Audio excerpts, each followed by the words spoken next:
প্রতি বছর পবিত্র ঈদুল আজহায় নানা নামে বাহারি রকমের পশু আলোচনায় আসে, এবারও তার ব্যতিক্রম নয়। এবার নারায়ণগঞ্জে একটি ব্যতিক্রমী কুরবানির পশু ঘিরে তৈরি হয়েছে ব্যাপক আলোচনা ও কৌতূহল। শহরের পাইকপাড়া এলাকায় রাবেয়া অ্যাগ্রো ফার্মে একটি বিশাল আকৃতির মহিষের নাম রাখা হয়েছে ডোনাল্ড ট্রাম্প। খামারের স্বত্বাধিকারী জিয়াউদ্দিন মৃধা জানান, অ্যালভিনো জাতের মহিষটির ওজন 700 কেজিরও বেশি। এর গায়ের গোলাপি আভাযুক্ত সাদা রং এবং সামনের দিকে স্টাইলিশ চুলের আকৃতির কারণে মজার ছলে এর নাম রাখা হয়েছে ডোনাল্ড ট্রাম্প।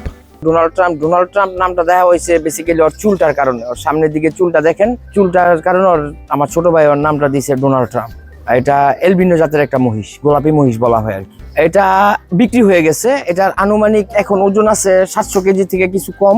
কুরবানির সময় তো এক একজন এক এক গরুর এক এক নাম দিয়ে থাকে, বিভিন্ন এলাকায় বিভিন্ন জন বিভিন্ন গরুর অনেক সময় গরুর নাম দেয়। তো আমরা আর কি এটা শখ করে দেওয়া হয়েছে ডোনাল্ড ট্রাম্প। সামাজিক যোগাযোগ মাধ্যমে বিষয়টি ছড়িয়ে পড়ার পর থেকেই মহিষটি দেখতে ভিড় করছেন অনেকে। বলছেন, আসল ডোনাল্ড ট্রাম্পকে দেখতে না পেলেও মহিষ ডোনাল্ড ট্রাম্পকে দেখতে এসেছেন তারা। ফেসটা ট্রাম্পের সাথে অনেকটা মিল খাই, জন্য ছোট থেকে যত্ন করে নাম ট্রাম্প রাখা হয়েছে।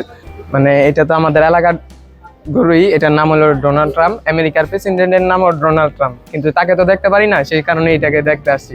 পুরো সিমিলারই। আমরা আসল ডোনাল্ড ট্রাম্পকে তো দেখতে পারি না, এই জন্য মহিষ ডোনাল্ড ট্রাম্পকে দেখতে আসছি। এদিকে খামারের কর্মীরা জানান, মহিষটির নাম যেমন মার্কিন প্রেসিডেন্টের নামে, তেমনি তার খাবারের তালিকাটাও বড়। ওনার নাম যেমন ডোনাল্ড ট্রাম্প, ওনারা 12-13 আইটেমের আমরা খাবার ওনারা ডোনাল্ড ট্রাম্পের খাওয়াইতে হয়। আরও আছে লগে কাঁচা ঘাস, তারপরে আছে খের। ওনারা শক্তিশালী জিনিসই খাওয়াইতে হয়।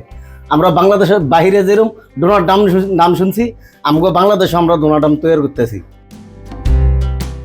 কুরবানির ঈদ উপলক্ষে সারা দেশের বিভিন্ন খামারে প্রতি বছরই রাজা, সুলতান, বাদশাহ কিংবা আলোচিত ব্যক্তিত্বদের নামে পশুর নাম রাখা হয়, যা ক্রেতা ও দর্শনার্থীদের মাঝে বাড়তি আগ্রহ তৈরি করে।